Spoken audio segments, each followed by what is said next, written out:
Secondary math. Please like, share, and subscribe my channel, Secondary Math.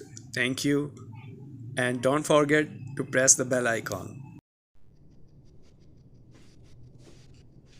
अस्सलाम वालेकुम students, हम करने लगे हैं 9.3 एक्सरसाइज क्वेश्चन नंबर 5 और 6 हम करेंगे। 2 क्वेश्चन करेंगे, हमारा ये एक्सरसाइज वाइंड अप होगी और चैप्टर भी वाइंड अप होगा। जी, क्वेश्चन नंबर 5 में क्या कह रहा है? Show that the diagonals of the parallelogram having vertices A B C and D bisect each other. के कहता है कि एक पैरेललोग्राम है, उसके डायगोनल्स बाइसेक्ट करते हैं एक दूसरे को। हिंट उसने दिया है the mid points of the diagonals coincide. ये हिंट है, यानी ये आप एक हिंट के तौर पे यूज करेंगे इंफॉर्मेशन और क्वेश्चन को सॉल्व करेंगे।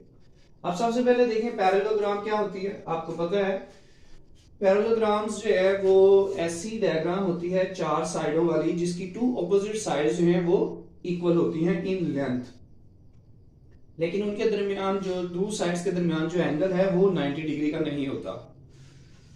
तो पैरेललोग्राम 4 साइडों वाली एक शेप है, उसके डायगोनल्स एक बाइसेक्ट करते हैं एक दूसरे को। अब डायगोनल्स क्या होते हैं, पहले हम यहाँ पे इसको जरा ड्रा कर लेते हैं, इनके पॉइंट्स की हेल्प से हमें क्वेश्चन करने में आसानी होगी।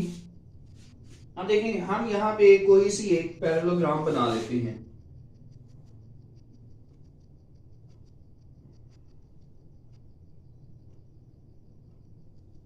ये एक पैरेललोग्राम बना लिया हमने।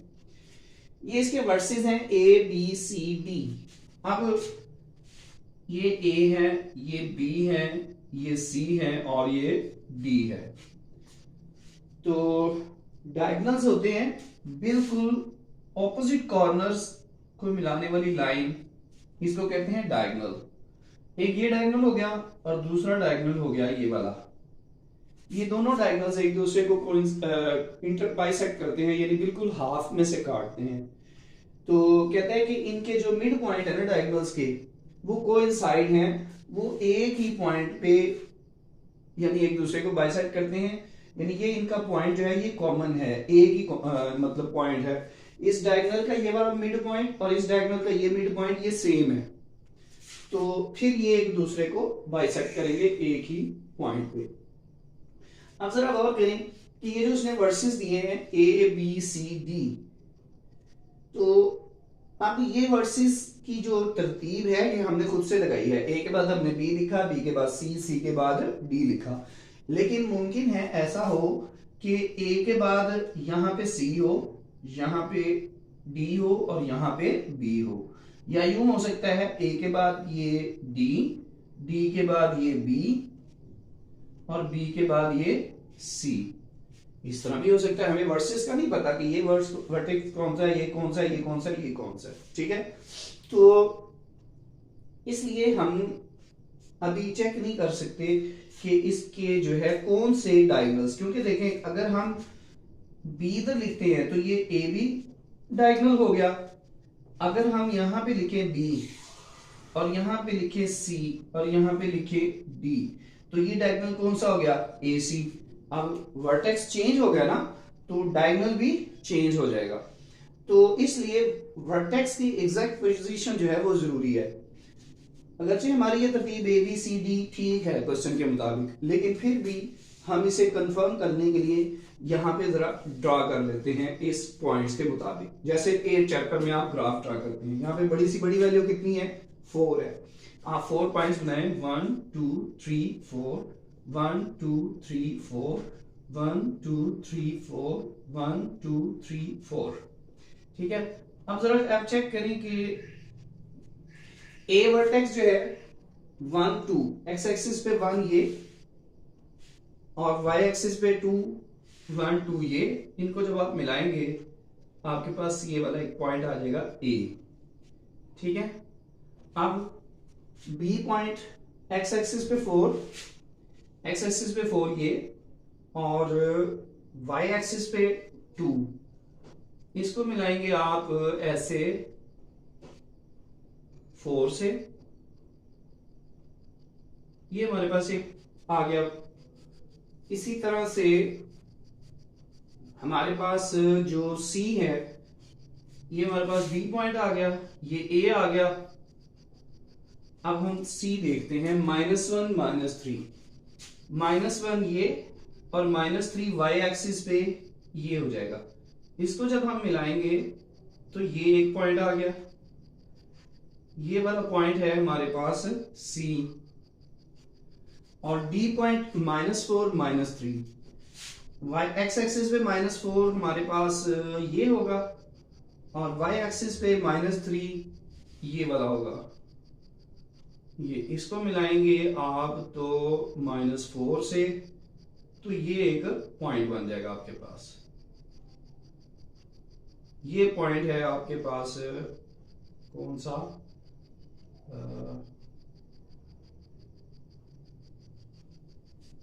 D point. अब आप इनको जरा मिलाएं, एक ये, दूसरा ये और ये आपके पास पैरेललोग्राम बन गई। इसका मतलब ए बी सी डी, ये तरतीब हमारे पास सही है, ए बी सी डी। अब डायगोनल्स कौन से होंगे? डायगोनल ये बी को डी से मिलाने वाला यानी ये डायगोनल, और ए को सी से मिलाने वाला यानी ये डायगोनल, ये दो डायगोनल बन गया। अब हमने क्या करना है, इनके जो है वो हमने मिड पॉइंट निकालने हैं। कहता है कि बाइसेक्ट करते हैं एक दूसरे को, तो अगर ये एक दूसरे को बाइसेक्ट करते हैं, हाफ हाफ करते हैं, तो इनका ये जो पॉइंट होएगा ये सेम होना चाहिए। अब हम इनका मिड पॉइंट चेक करते हैं, जो कि इसने हिंट में कहा है। अब एस वी हैव, ए जो है वो आपके पास है 1 2, बी है 4 2, सी है -1 -3, और डी आपके पास वर्टेक्स है -4 -3। चलिए जी, ए बी सी डी हो गया। अब ये हमारे पास वर्टेक्स आ गए। अब हमने मिड पॉइंट निकालना है। अब मिड पॉइंट किसका निकालना है? डायगोनल्स का। और डायगोनल कौन से हैं? ये ए सी और बी डी। तो हम इसमें से फर्स्ट वी फाइंड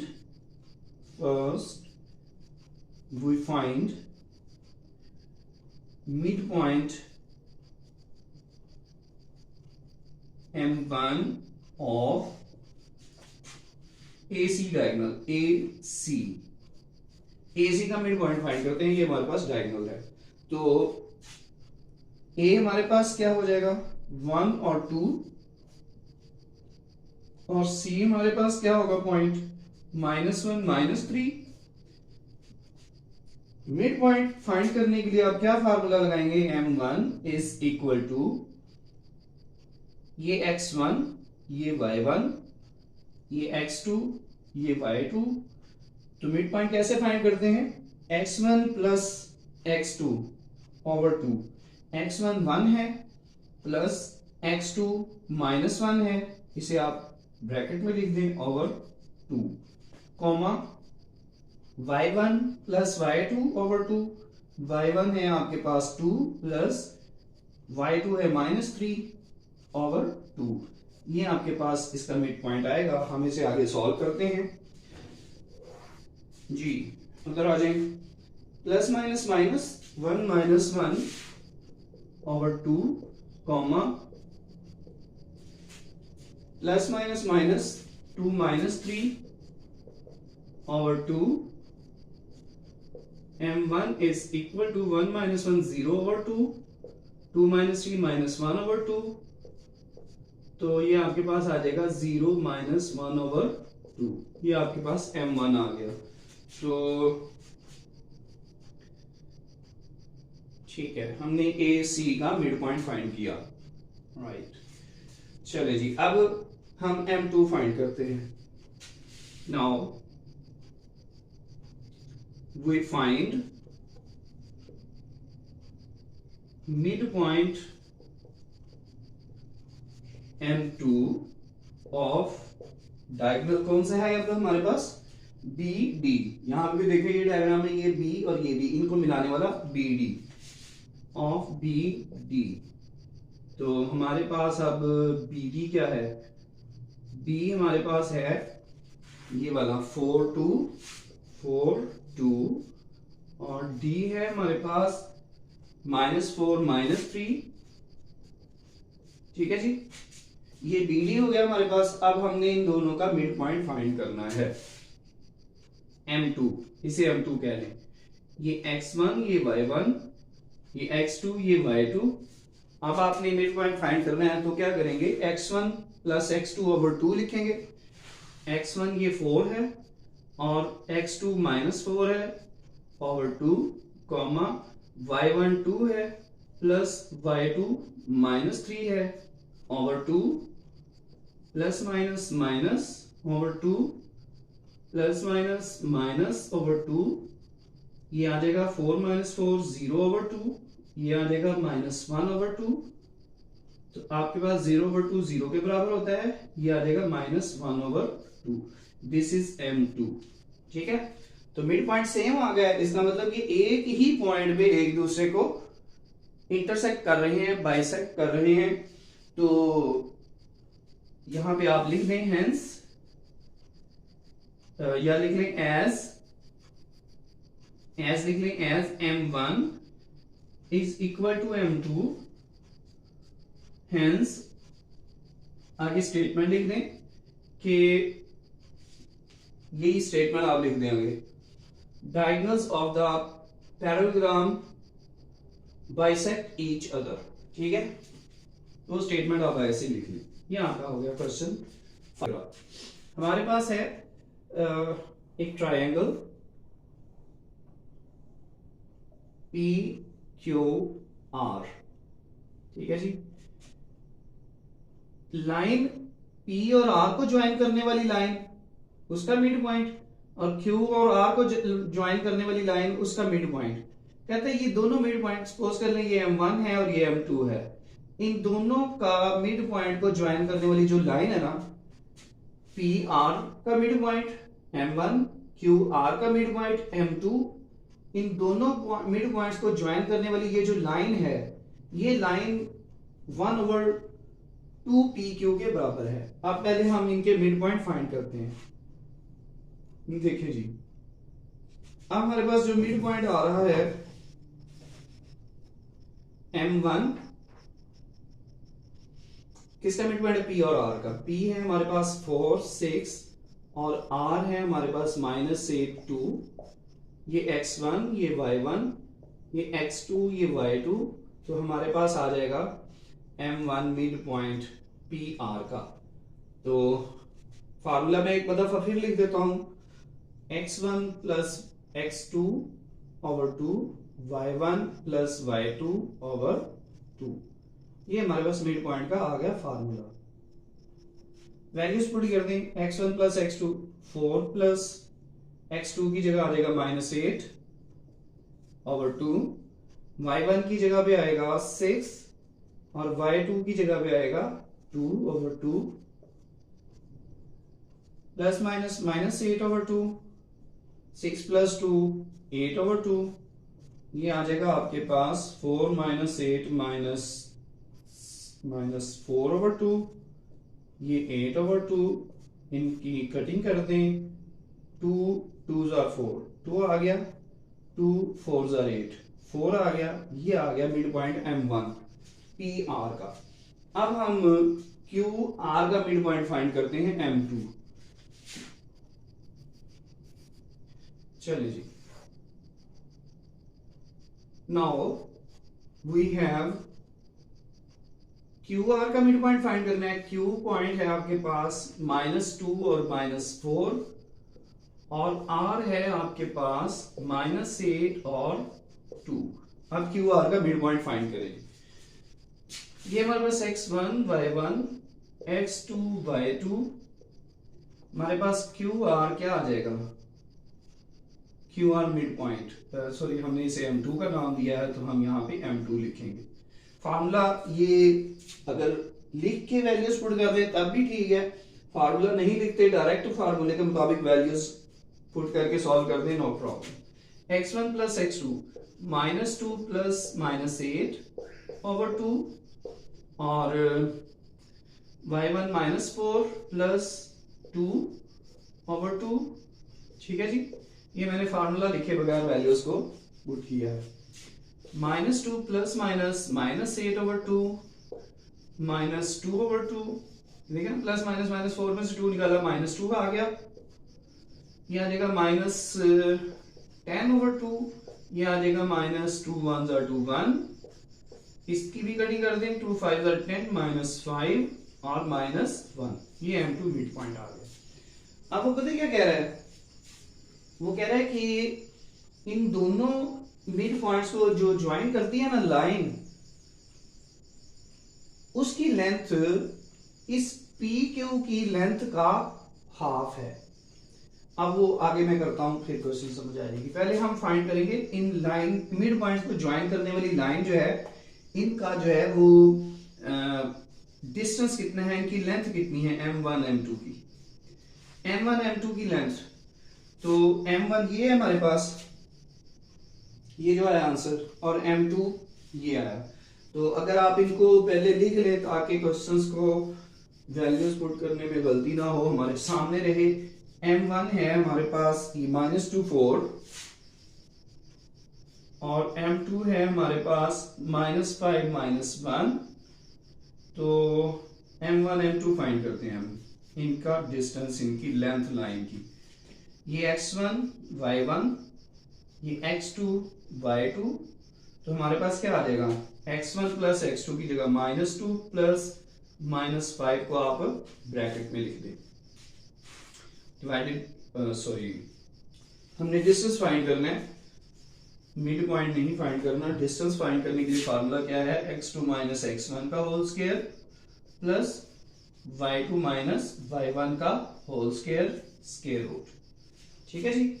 अब देखें, x2 की जगह हम लगाएंगे, क्या लगाएंगे, x2 की जगह हम लगाएंगे ये -5, x1 की जगह लगाएंगे -2 होल स्क्वायर प्लस y2 की जगह लगाएंगे ये वाला -1, आगे ये माइनस, y1 की जगह हम लगाएंगे 4, ठीक है जी, 4, उसका होल स्क्वायर, स्क्वायर रूट, ठीक है जी। x2 -5 हो गया, x1 -2 हो गया, और y2 -1 हो गया, और y1 4 हो गया, ठीक है जी। माइनस माइनस प्लस 2 हो जाएगा, इसका होल स्क्वायर, ये माइनस माइनस प्लस -5 हो जाएगा होल स्क्वायर, ठीक है ना, कि माइनस माइनस प्लस 4 और 1 प्लस होंगे, लेकिन साइन माइनस का ही रहेगा, बड़ी रकम वाला साइन लगाएंगे आप। अब इसको हम जरा करते हैं, प्लस माइनस -5 में से 2 निकाला, -3 का स्क्वायर, -5 का स्क्वायर लेंगे, 5 5 25, ये माइनस खत्म हो जाएगा स्क्वायर की वजह से, प्लस 25 आएगा,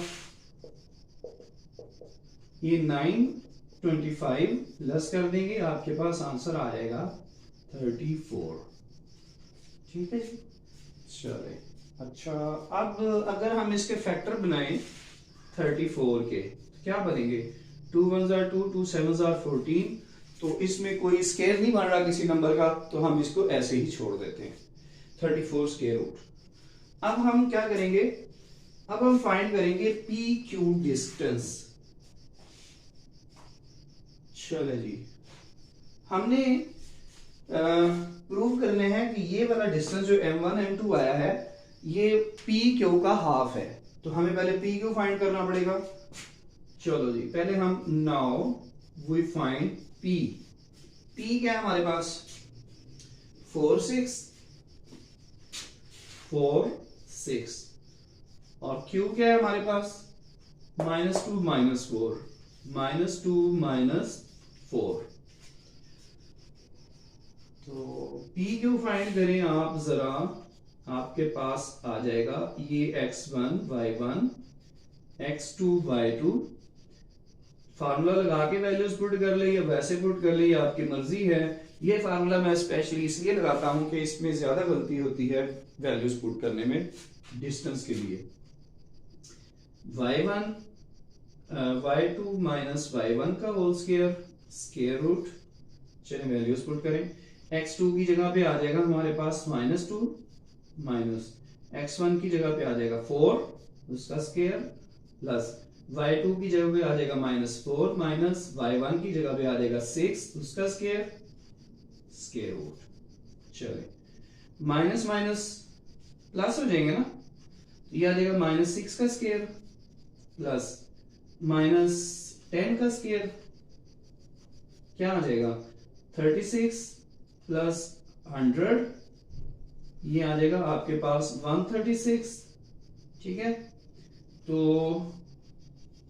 136 से अगर आप फैक्टर बनाएं तो क्या बनेंगे 136 के हम बनाते हैं factor 2 6 are 12 2 8 are 16 2 3 are 6 2 4 are 8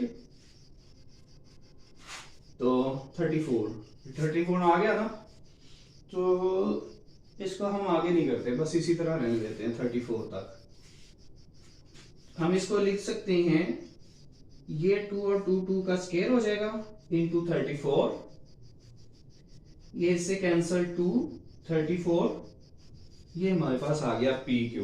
अब हमने प्रूव क्या करना है, हमने सिंपल मैं आपको लिख के दूं, हमने इस तरह से प्रूव करना है कि यहाँ पे जगह नहीं बची, हमारा थोड़ा सा क्वेश्चन रह गया बस।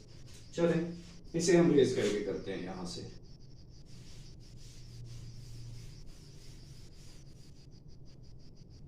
हमने प्रूव ये करना है, वी हैव टू प्रूव, ये इसको लिख लें। अब हमने क्या प्रूव करना है m1 m2 ये डिस्टेंस जो है 1/2 PQ के बराबर है, ये हमने प्रूव करना है। ठीक है, तो m1 m2 का आंसर क्या आया, ये देखिए 34 स्क्वायर रूट ऑफ 34 1/2। PQ का आंसर क्या आया, PQ का आंसर आया 234 स्क्वायर रूट। चलें जी, स्क्वायर रूट ऑफ 34 ये 2 से कट जाएगा, square root of 34 which is hence proved. चलें जी, ये आपका क्वेश्चन कंप्लीट हुआ। एक्सरसाइज 9.3 भी कंप्लीट हुई, चैप्टर 9 भी कंप्लीट हुआ।